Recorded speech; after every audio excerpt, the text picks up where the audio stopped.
So hi sir. Ya hi ಜಾ. So 2CC ಮಾಡೋದ್ರಿಂದ ಏನೇನು ಬೆನಿಫಿಟ್ ಸಿಗುತ್ತೆ ಸರ್? ಓಕೆ, ಸೊ 2C ಇನ್ನು ನೀವು ಕಂಪ್ಲೀಟ್ ಮಾಡ್ಕೊಂಡಿಲ್ವಾ ಇನ್ನಾದ್ರೂ 2C ನೀವು?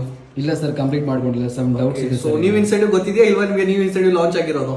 ಇಲ್ಲ ಸರ್, ಇನ್ನೂ ಗೊತ್ತಿಲ್ಲ okay clarity. Okay, no issue ಯಾರು Ajay. Okay, so first of all Ajay, so us 2CC ಮಾಡೋದು ತುಂಬಾ ಬೆನಿಫಿಟ್ಸ್ ಇದೆ. ಓಕೆ, ಅದ್ರಲ್ಲಿ ನಾನು ಫ್ಯೂ ಬೆನಿಫಿಟ್ಸ್ ನಾನು ಹೇಳ್ತೀನಿ. So first of all first benefit ಬಂದು ನೀವು 2C ಕಂಪ್ಲೀಟ್ ಮಾಡೋದ್ರಿಂದ ನಿಮಗೆ ಸೊ ಮಂತ್ಲಿ 15-20K ವರೆಗೂ ನೀವು ಅರ್ನಿಂಗ್ಸ್ ನ ಅರ್ನ್ ಮಾಡಬಹುದು. ಸೊ ಅದು 2C ಕ್ವಾಲಿಫೈ ಮಾಡ್ಕೊಂಡು. ಓಕೆ, ಅಂಡ್ ನೀವು 2C ಅನ್ನು ಕಂಪ್ಲೀಟ್ ಮಾಡ್ಕೊಂಡು ನಿಮಗೆ ರಿಟರ್ನ್ ಪ್ರಾಡಕ್ಟ್ಸ್ ಅಂತ ಸಿಗುತ್ತೆ, ವರ್ಲ್ಡ್ ಬೆಸ್ಟ್ ಹೆಲ್ತ್ ಪ್ರಾಡಕ್ಟ್ ಸಿಗುತ್ತೆ. Okay, and third thing benefit ಬಂದು ನಿಮಗೆ ಆಲ್ರೆಡಿ ನಿಮಗೆ 6 ಮಂತ್ ರೋಡ್ ಮ್ಯಾಪ್ ಮಾಡ್ಕೊಡ್ತಾರೆ ಟಾಪ್ ಲೀಡರ್ಸ್ ಕಡೆಯಿಂದ. ಆಲ್ರೆಡಿ 6-7 ಫಿಗರ್ ಅರ್ನಿಂಗ್ಸ್ ಅರ್ನ್ ಮಾಡ್ತಿದ್ರೆ ಅವ್ರ ಕಡೆ ನಿಮಗೆ ಸೊ ನಿಮಗೆ 6 ಮಂತ್ ಅಲ್ಲಿ ಮ್ಯಾನೇಜರ್ ಹೆಂಗ್ ಆಗ್ಬೇಕಂತ ಕ್ವಾಲಿಫಿಕೇಶನ್ ನಿಮಗೆ ಪರ್ಸನಲ್ ರೋಡ್ ಮ್ಯಾಪ್ ಕೊಡ್ತಾರೆ ಅಂಡ್ ಈಸಿಯಾಗಿ super mess manager level qualify ಮಾಡ್ಕೊಳ್ಳೋಕೆ. ಓಕೆ, ಅಂಡ್ ಲಾಸ್ಟ್ ಬೆನಿಫಿಟ್ ಏನ್ ಗೊತ್ತಾ?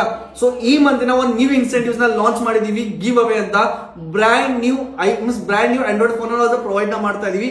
ಯಾರು ಫಾಸ್ಟ್ ಆಗಿ 2C ನ ಕಂಪ್ಲೀಟ್ ಮಾಡ್ಕೊತಾರೆ ಅವ್ರಿಗೆ ಮಾತ್ರ ಒಂದು ಲಕ್ಕಿ ವಿನರ್ಸ್ ಮಾತ್ರ ಗಿವ್ ಅವೇ ನಾವು ಮಾಡ್ತಾ ಇದೀವಿ. ಸೊ ಇನ್ನೂ ನೀವು 2C ಕಂಪ್ಲೀಟ್ ಮಾಡ್ಕೊಂಡಿದ್ರೆ ಫಾಸ್ಟ್ ಆಗಿ ನಿಮ್ 2C ನ ಕಂಪ್ಲೀಟ್ ಮಾಡ್ಕೊಳ್ಳಿ. ಯಾರ ತರ ನೀವು ಕನೆಕ್ಟ್ ಆಗಿದ್ರ ಅವ್ರ ಕಡೆ ಒಂದು ಲಿಂಕ್ ನ ಫಾರ್ಮ್ ನ ಇಸ್ಕೊಳ್ಳಿ. 2C ಕಂಪ್ಲೀಟ್ ಮಾಡ್ಕೊಂಡು ನಿಮ್ ನೇಮ್ ನ ಎನ್ರೋಲ್ ಮಾಡ್ಕೊಳ್ಳಿ ಅಂಡ್ ಪಾರ್ಟ್ ಆಗಿ ಪರ್ಸನಲ್ ಮೆಂಟೋರ್ಶಿಪ್ ಗೆ. ಅಂಡ್ ಆ ಪರ್ಸನಲ್ ಮೆಂಟೋರ್ಶಿಪ್ ಅಲ್ಲಿ ಗಿವ್ ಅವೇ ಅನೌನ್ಸ್ ಆಗ್ತಾ ಇದೆ brand new Android phone. Okay, so ಆದಷ್ಟು ಬೇಗ ನೀವು ಕೂಡ ನಿಮ್ 2C ನ ಕಂಪ್ಲೀಟ್ ಮಾಡ್ಕೊಳ್ಳಿ. So thank you so much sir. So soon as possible ನಾನು ಕೂಡ 2CC ಲೆವೆಲ್ ನ ಕಂಪ್ಲೀಟ್ ಮಾಡ್ಕೊಂತೀನಿ. Okay, so save in the personal mentorship and ಮೇಲ್ಗಡೆ ಏನ್ ಕಾಣ್ತದೆ ಸೊ ಚೆಕ್ ನ ಮಾಡ್ಕೊಳ್ಳಿ. ಸೊ ಪೋಸ್ಟರ್ಸ್ ನ and right brand new giveaway ಸಿಗ್ತಾ ಇದೆ ಆಂಡ್ರಾಯ್ಡ್ ಫೋನ್ ಬಿಫೋರ್ 28 ಒಳಗಡೆ ನಿಮ್ 2C ನ ಕಂಪ್ಲೀಟ್ ಮಾಡ್ಕೊಳ್ಳಿ ಅಂಡ್ ಪಾರ್ಟ್ ಆಗಿ ಪರ್ಸನಲ್ ಮೆಂಟೋರ್ಶಿಪ್ ಗೆ. Okay, all the best.